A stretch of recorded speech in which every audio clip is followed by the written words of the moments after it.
All right, so till now we've learned how to architect a linear story. Let's look into non-linear now. They're essentially different because in linear stories, it's the creator who decides the order in which audience is going to transition from one world to the other.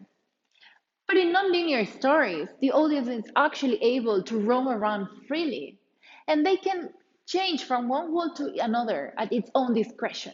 So let's look at how these stories are constructed.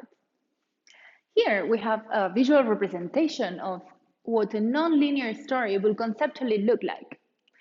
As you can see, the audience will be free to transition from one world to the other without having a pre-established order by the creator. So I have prepared an adaptation of my story, Chasing the Moon.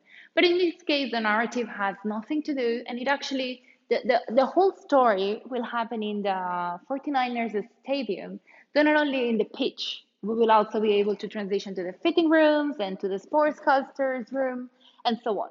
It's designed to be a very experiential piece, so you can actually feel the emotion of being maybe a quarterback or also being a sportscaster and so on.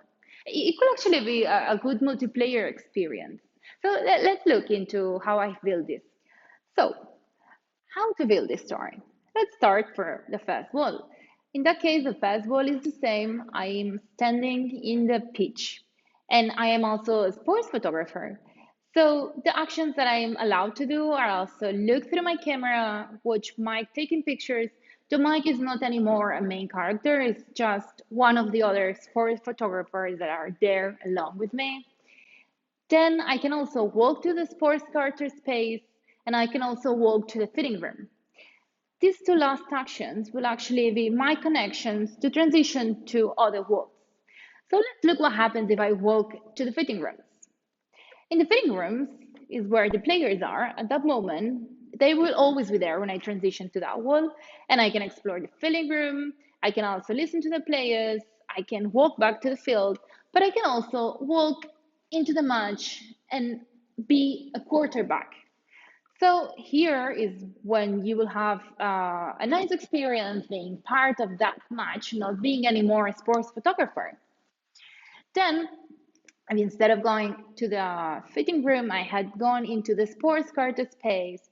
I can also do the job of a sportscaster and comment on the match, and also I can listen to the other sportscasters and so on. So it's a pretty simple representation of what a non-linear story could look like. But as you can see, it's way more experimental and actually the audience is able to wander around and engage with these activities that are more appealing to them. As you can see, it's quite a different story from the one we've seen before. Here, I am simply recreating an engaging and fun space where my audience can engage with different activities, all of them related to the 49ers game, but some people might be more attracted to feeling like a quarterback, other ones being in the sportscaster room, and so on. But essentially, I am recreating a whole world designed for the user's enjoyment. So now it's your time to go and experiment with nonlinear stories. I know some of you had initially planned for a nonlinear story, so now it's your turn to actually go and design it.